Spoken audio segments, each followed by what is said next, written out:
Imagine a plane so massive, so ambitious, that engineers said it might bankrupt Boeing. A jet so iconic that it became a movie star, a presidential limo, and the very symbol of international travel. This wasn't just another aircraft. This was the queen of the skies. For more than 50 years, the Boeing 747 carried presidents, rock bands, families, and dreams across the globe. But behind the legend are secrets, from hidden design gambles to record-shattering flights that changed the world forever.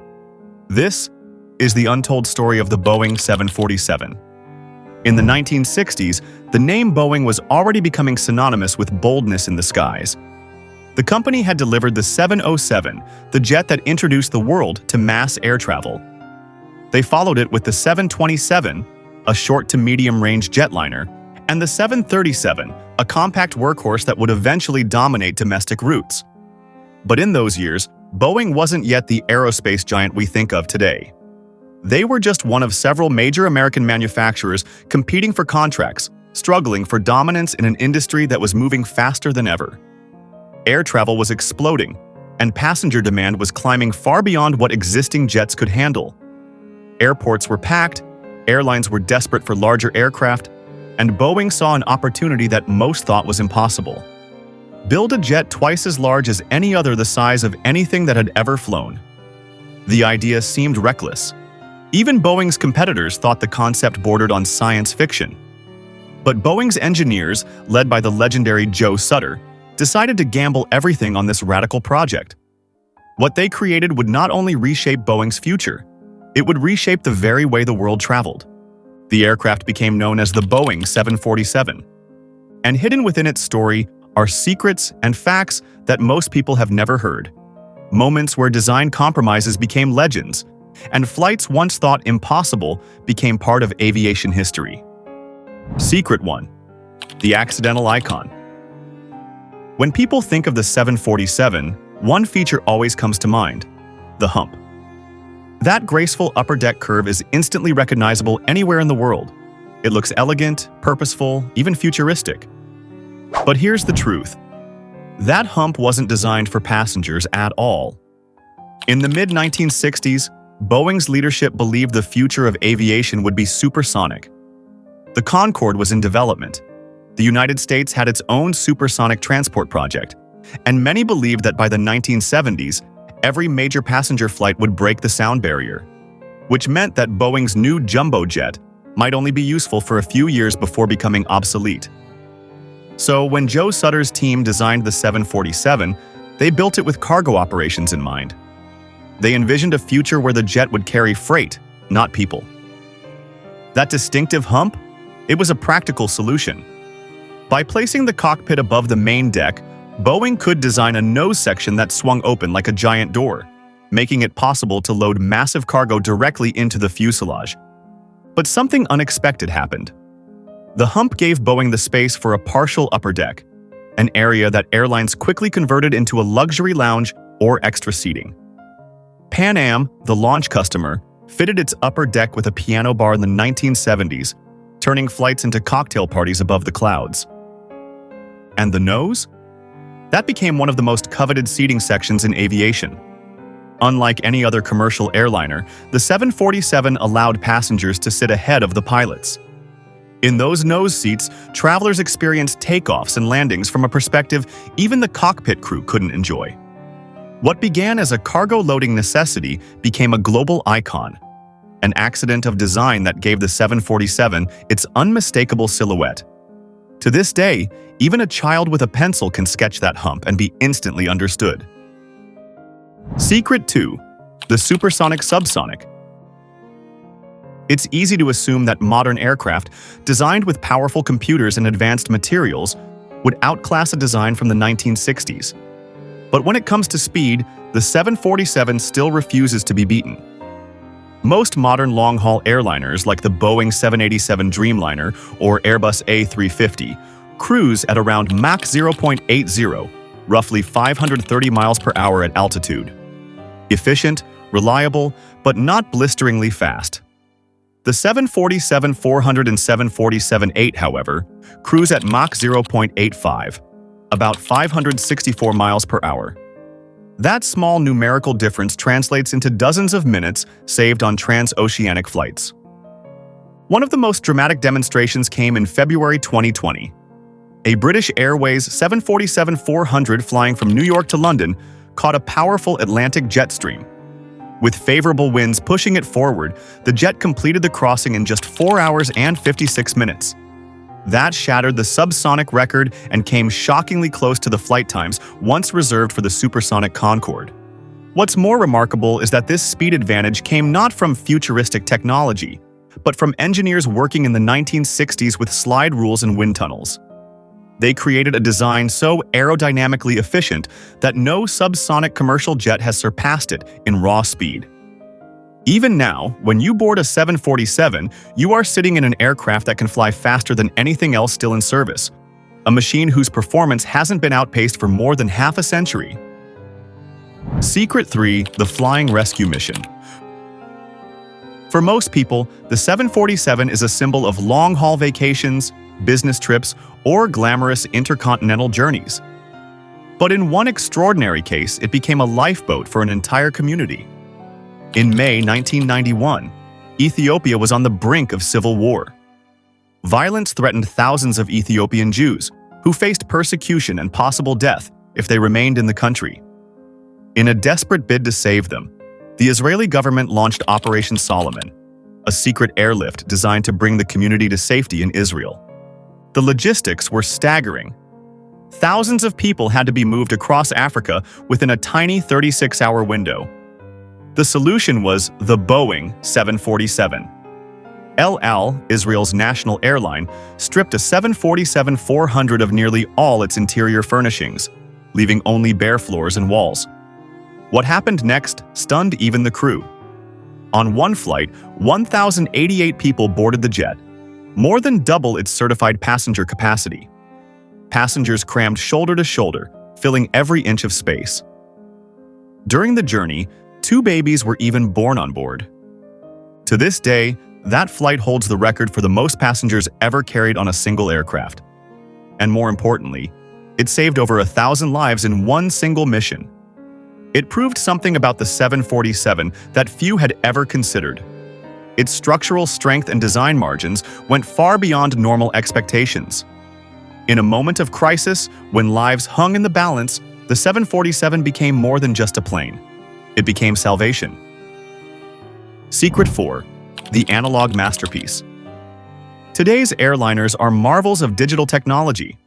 Glass cockpits display information on sleek screens. Autopilots handle much of the workload, and modern pilots often manage systems rather than directly flying. But when the 747 entered service in 1970, the cockpit was something very different. Inside, pilots faced a wall of instruments, 971 switches, gauges, and lights. Every single one mattered. Flying the jumbo wasn't the work of 2 pilots alone.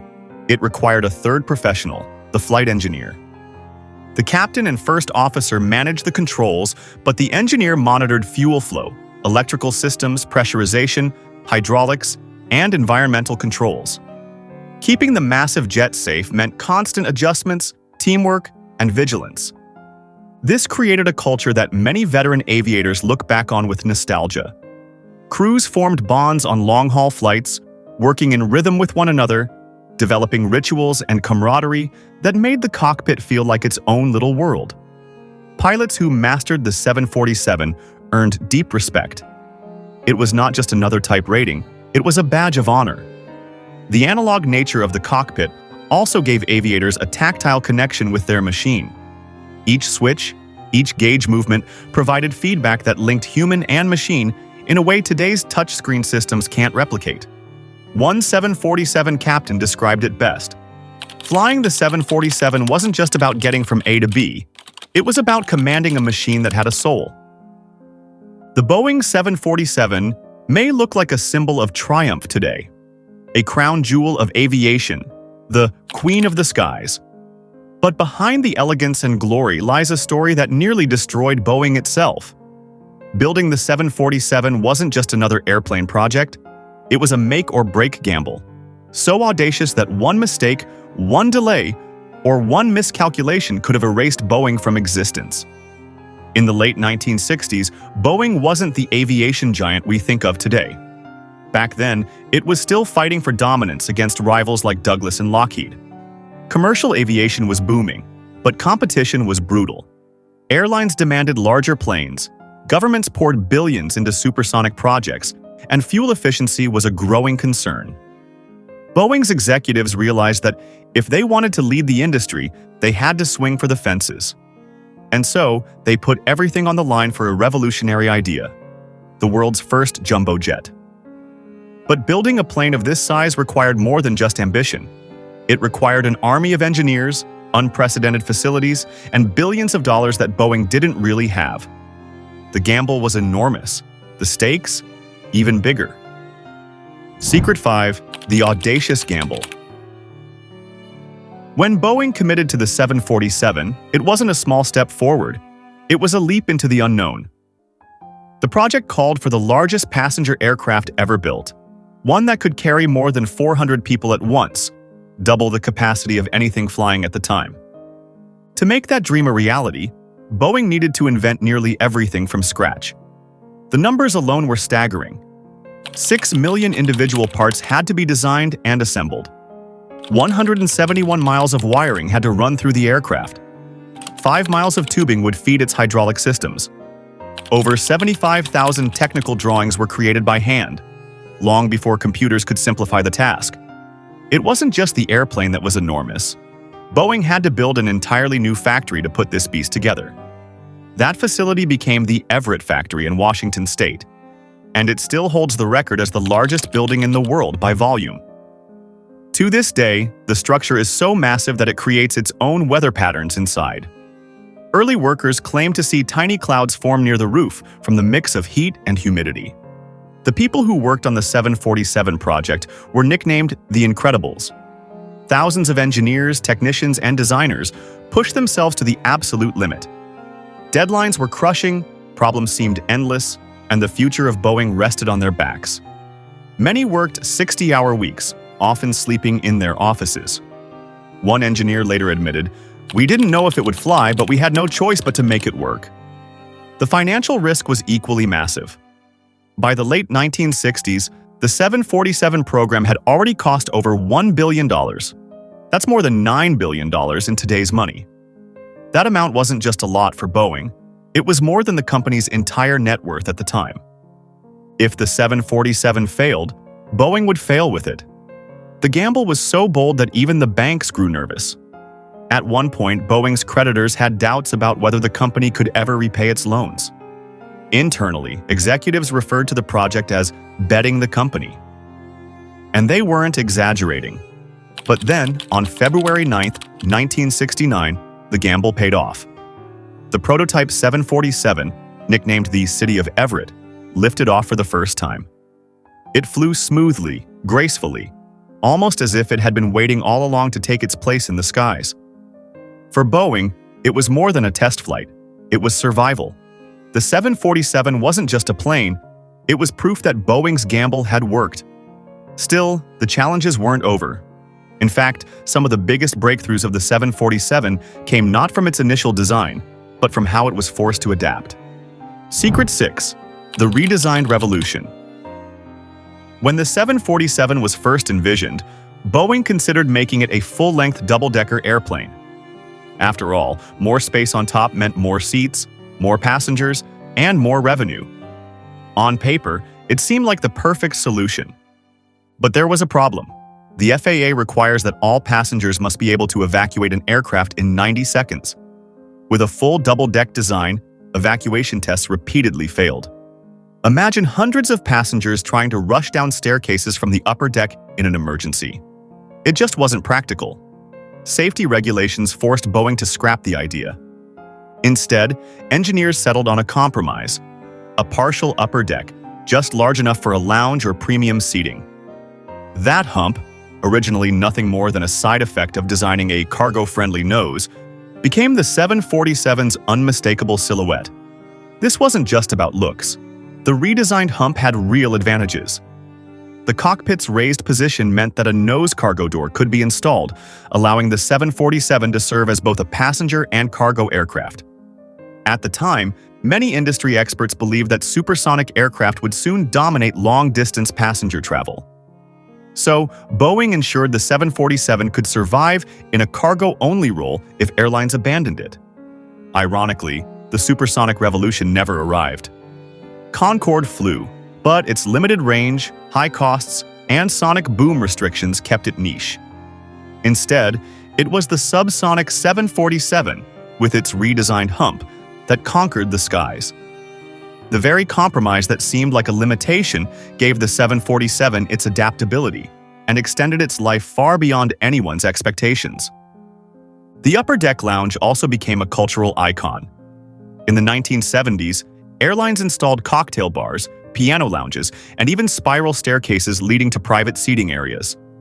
Flying the 747 wasn't just about getting somewhere, it was an event, an experience that made passengers feel like royalty. The redesign, born out of necessity, transformed into one of aviation's most beloved features. Secret 7. The Flying Canvas. The 747 wasn't only an engineering marvel, it was also a canvas for creativity in the skies. Unlike smaller jets, the sheer size of the 747's fuselage gave airlines enormous real estate to paint on. And they used it to showcase national pride, branding, and artistry. Painting a 747 is no small feat. It takes about 120 gallons of paint, adding nearly 1,200 pounds to the aircraft's weight. For airlines focused on efficiency, every pound mattered. Some companies opted for bare metal liveries with minimal designs to save on fuel. Others went in the opposite direction, transforming the 747 into flying artwork. British Airways famously repainted some of its 747s with retro liveries that celebrated the airline's history. Qantas commissioned indigenous Australian artists to create stunning designs, turning the aircraft into airborne cultural ambassadors. Japan Airlines once painted an entire 747 with cartoon characters for children's flights. But painting wasn't just cosmetic. Each repainting session gave technicians a chance to inspect the fuselage, check for cracks, corrosion, and stress points. In this way, the 747's flying canvas doubled as a layer of safety and maintenance. There's something magical about seeing a 747 in a special livery. Its size made the artwork impossible to miss, even from a distance. For passengers boarding such a plane, it wasn't just a flight. It was stepping onto a piece of history, a moving symbol of culture and identity. By the 1970s, the Boeing 747 was no longer just an airplane. It was a symbol of engineering ambition, of global connection, of the simple human dream of flying farther and faster. The gamble had paid off, and the humpbacked giant quickly earned a nickname that would follow it forever: the Queen of the Skies. But queens don't just reign by accident. They reign by setting records, by changing cultures, and by leaving a mark so deep that generations can't imagine a world without them. That's exactly what the 747 did. For over half a century, this aircraft wasn't just carrying passengers, it was carrying the future. Secret 8. Record breaker. From the very beginning, the 747 was built to shatter expectations. And shatter them it did. When it first entered service in 1970 with Pan Am, the 747 was the largest commercial aircraft in history. It could carry twice as many passengers as its nearest competitor. Airlines suddenly had the power to move thousands of people across continents every single day. This wasn't just an upgrade, it was a revolution. But size wasn't its only strength. The 747 set endurance and performance records that still echo today. In 1970, it became the first airplane to fly more than 11 hours non-stop with a full passenger load. In the decades that followed, variants of the 747 routinely pushed boundaries.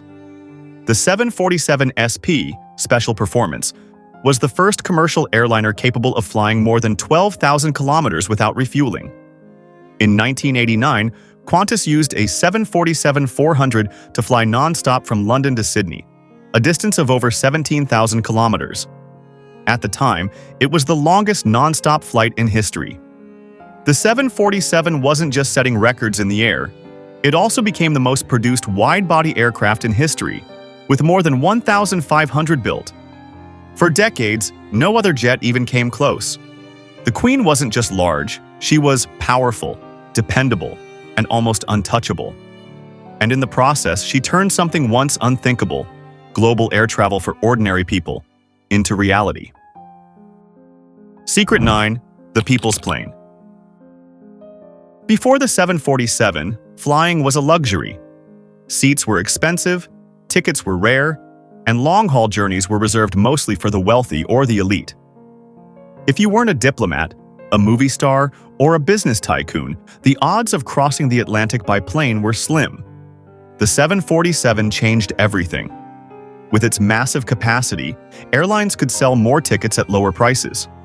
For the first time in history, middle-class families could afford to travel internationally. Students could study abroad. Immigrants could visit home more often. The world, once vast and divided by oceans, suddenly felt smaller. Travel became democratic. Suddenly, seeing the Eiffel Tower or walking the streets of Tokyo wasn't a dream for someone else. It was possible for millions. The Queen of the Skies gave ordinary people a seat at the table of global exploration. And it wasn't just leisure. The 747 helped move entire economies. From air cargo to mass tourism, its impact reached everywhere. Airports expanded to handle its size. Cities boomed as new visitors arrived. Even the concept of jet lag became part of daily life. Because for the first time, average people were traveling across time zones at record speed. The 747 didn't just carry passengers, it carried possibility. Secret 10. Culture Icon. The 747 became more than a plane. It became a cultural icon.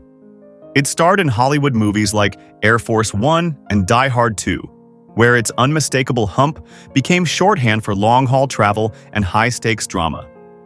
When the President of the United States flew, it was aboard a specially modified 747 known worldwide as Air Force One. That alone turned it into a symbol of power and prestige. In music, the 747 appeared on album covers, in song lyrics, even as the backdrop to world tours. Bands like Led Zeppelin flew on customized 747s during their globe-trotting concerts, turning the Queen into a rock star in her own right.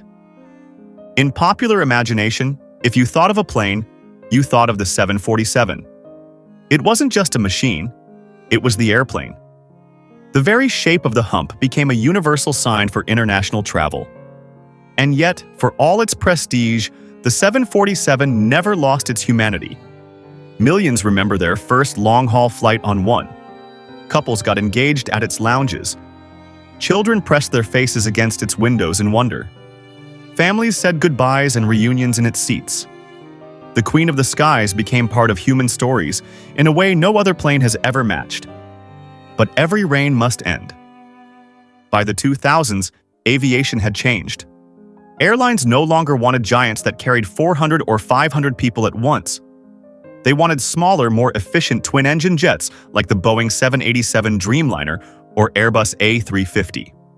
These aircraft could fly long distances with fewer passengers, using less fuel, and landing at airports that weren't built for a jumbo jet.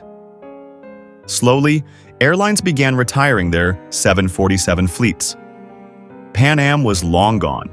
United, Delta, and even British Airways said their goodbyes. For many, it was like losing an old friend. The world was moving on, but it felt like something magical was slipping away. Finally, in December 2022, Boeing rolled out its last ever 747. The final aircraft, a 747-8 freighter, built for Atlas Air, marked the end of production after more than 50 years.